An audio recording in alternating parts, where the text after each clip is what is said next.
মা শোনো, আমি আর জয় ঠিক করলাম এবার থেকে তুমি 1 মাস করে আমার কাছে থাকবে আর 1 মাস জয়ের কাছে থাকবে। অনুরাধা দেবী বলেন। এ তুই কি বলছিস খোকা? তোর বাবা গেছেন, সমস্যা হয়নি। আমার বাড়ি ছেড়ে আমি কেন জয়ের কাছে থাকবো? মিতালি বলে। কেন মা? জয় তো আপনাদের ছেলে, আপনারাই ওকে রাস্তা থেকে তুলে এনে দত্তক নিয়েছিলেন। জয়ের পরিচয় তো ও আপনাদের ছেলে। তাছাড়া বাবা তো অর্ধেক সম্পত্তি জয়কে লিখে দিয়েছেন। তাহলে মা বাবার দায়িত্বটা তো দুজনেরই হওয়া উচিত। সব দায়িত্ব কি আপনার ছেলের একার? কিন্তু বড় বৌমা, তোমার বাবার চিকিৎসার খরচ তো ছোটো খোকা পাঠাতো। টাকা পাঠালেই কি সব হয়ে যায় মা? বাবার দেখাশোনা আপনি করতেন ঠিকই, কিন্তু আমাদের রান্না, আবার বাবার জন্য আলাদা রোগীর পথ্য করা, সেসব তো আমি একাই করেছি। আপনার ছোটো বৌমা মাঝে মধ্যে আসতো, দেখে চলে যেত। বৌমা সে তো চাকরি করে, এখানে সে থাকবে কি করে?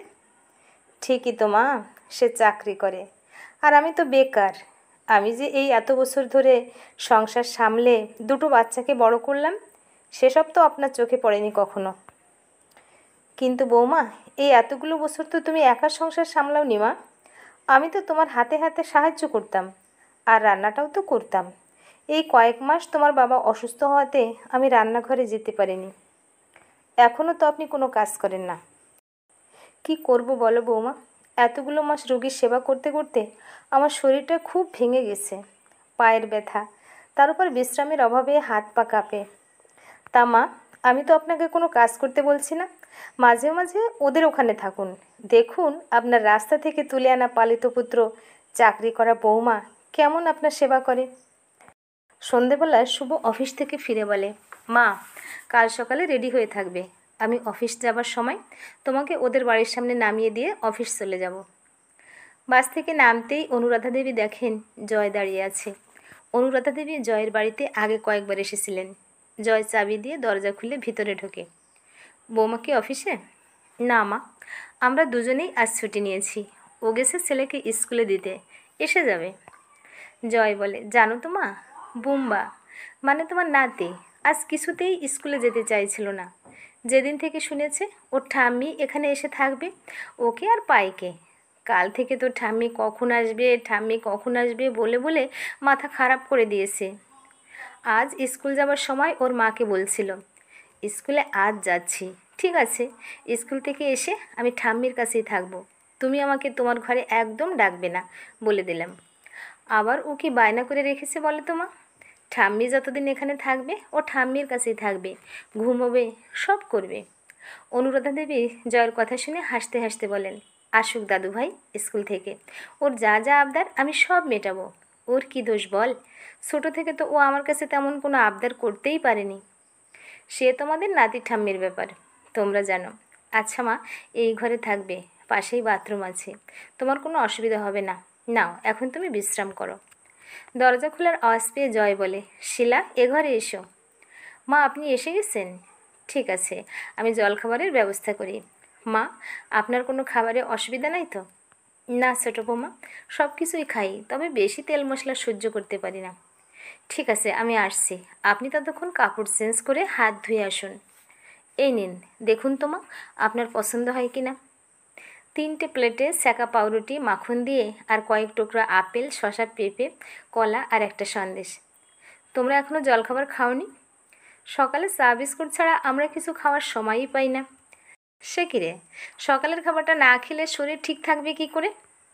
মা, আমরা সকালে ঘুম থেকে উঠে চা বিস্কুট খাই, তারপর বোম্বাকে দুধ কর্নফ্লেক্স দিয়ে ওর টিফিন করে ওকে রেডি করে আমরা 3জনে বেরিয়ে পড়ি। ওকে স্কুল বাসে তুলে দিয়ে আমরা অফিস চলে যাই, ক্যান্টিনে ব্রেকফাস্ট করে নিই। 11টার সময় কাজের মাসি এসে বাড়ির সব কাজ করে রান্না করে রেখে 3টের সময় বোম্বা স্কুল বাস থেকে নামলে ওকে নিয়ে এসে খেতে দিয়ে টিউশন দিয়ে ও বাড়ি চলে যায়। তারপর আমরা একে একে ফিরি। 8টার সময় আমি বা তোমার বৌমা বোম্বাকে টিউশন থেকে নিয়ে আসি। তারপরে তোমার বৌমা ডিনার রেডি করে, আর আমি সেই সময় বোম্বার পড়াশোনার কিছু প্রয়োজন হলে দেখিয়ে দিই। এইভাবে আমাদের সংসার চলছে। মা, আপনি কি চা খাবেন?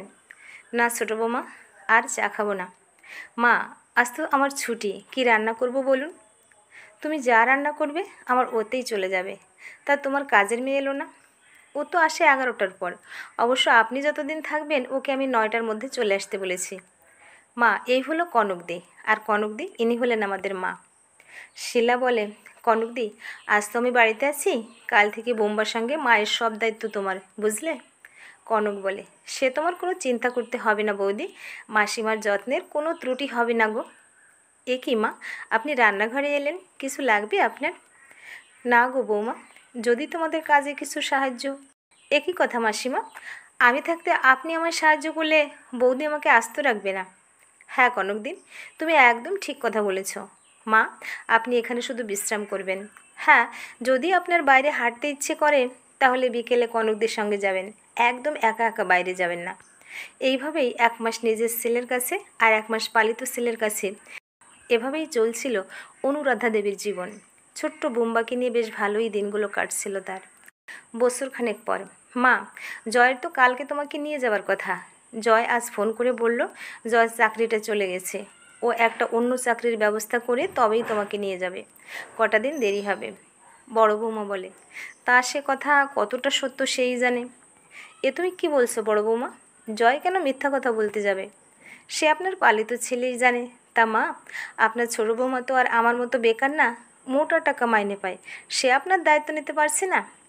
দিদিভাই, তুমি একদম ঠিক কথা বলেছ। এ কি ছোটো বৌমা তুমি? হ্যাঁ মা, আমি এলাম আপনাকে নিতে। আপনার ছেলে তো এখন রোজ কাজের খোঁজে বেরোচ্ছে, তাই তো আমি এলাম আমার মাকে নিয়ে যেতে।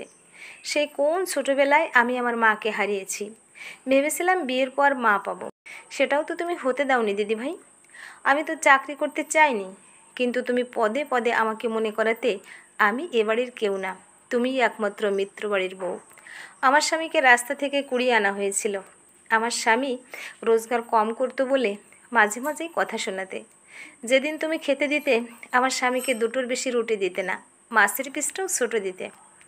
দেখুন মা, দেখুন আপনার ছোটো বৌমা আমার নামে কী সব মিথ্যে বদনাম দিচ্ছে। অনুরাধা দেবী বলেন, বড় বৌমা, একটা কথা বলি, আমার বয়স হয়েছে, সব কিছুতে থাকি না, যাতে ঝামেলা বাড়ে। তা বলে কি ভেবেছিলে আমার চোখে কিছুই পড়েনি, কানে কি কিছুই শুনিনি? সবই দেখেছি, সবই শুনেছি। খালি অশান্তি হবার ভয়ে কালা বোবা অন্ধ সেজেছিলাম। তার উপর তোমাদের বাবা তখন শয্যাশায়ী, তার সেবা করব না তোমাদের কুট কাচালিতে যোগ দেব? শিলা বলে, দাঁড়াও দিদিভাই, আরও কয়েকটা কথা বাকি আছে, শোনো। তোমার ছেলে মেয়েকে তুমি সেই শিক্ষা দিতে, তারা কাকার কাছে এলে কোনো আবদার করলে বলতে ও কি তোমার নিজের কাকা যে ওর কাছে আবদার করছো? সবার খাওয়া হয়ে যাবার পর রান্নাঘরে তুমি আর আমি খেতে বসতাম, আমাকে পরিমাণে ভাত তরকারি কম দিয়ে বলতে, তুই তো অনেক মোটা, এই কম বয়সে এত মোটা হলে ঠাকুরপোর পাশে তোকে মানায় না, তাই একটু কম খা। এক একদিন তো মাছও দিতে না, মাংস হলে 1 পিস দিতে। একদিন মনে আছে মা দেখতে পেয়ে জিজ্ঞেস করতে, তুমি বলেছিলে আমি ডায়েটিং করছি, বেশি দিলে আমি খাবার নষ্ট করব তাই। সেদিন মা কি বুঝেছিল জানি না, কিন্তু তুমি যখন থাকতে না, কোথাও যেতে, তখন মা আমাকে আমার প্রয়োজন মতো ভাত বাটি ভর্তি করে মাছ বা মাংস দিতেন। সংসারে দাদার সমান টাকা দেব বলে আমি চাকরির চেষ্টা করি, চাকরিও পাই। তখন তুমি বলা শুরু করলে সংসারের কাজ তুমি করছো আর আমি বাইরে গায়ে হাওয়া লাগিয়ে বেড়াচ্ছি। তাই সেদিন মা বাবা আমাদের বলেছিলেন আমরা যেন আলাদা থাকি, আর তাও সেখানেও তুমি থেমে থাকলে না। যেদিন জানতে পারলে বাবা তার 2 ছেলেকে সম্পত্তি সমানভাবে ভাগ করে দিয়েছেন, সেদিন থেকেই মায়ের সঙ্গে ঝামেলা শুরু করলে, মাকে দুভাগ করলে। ছাড়ো সেসব কথা। মা, এটা নিন। এটা কি ছোটো বৌমা? এটা সেই সম্পত্তি ভাগের উইল, এটা আমরা ফিরিয়ে দিলাম। বাবার সম্পত্তি সব আপনি আপনার নিজের ছেলেকে দিয়ে দিন, কোনো সম্পত্তি আমাদের চাই না। আমি আমার মাকে চাই, আমার সংসারে মায়ের আশীর্বাদের হাত চাই, মায়ের কোল চাই, আর আমার বোম্বার জন্য চাই ঠাকুরমার সান্নিধ্য। প্রিয় ভিউয়ার্স, এতক্ষণ সাথে থেকে গল্পটা শোনার জন্য অশেষ ধন্যবাদ। গল্পটা ভালো লাগলে একটা লাইক কমেন্ট ও শেয়ার করে দেবেন। আর পরবর্তীতে এরকম আরও সুন্দর সুন্দর গল্প শুনতে চাইলে আমার চ্যানেলটা সাবস্ক্রাইব করে পাশে থাকুন। ধন্যবাদ।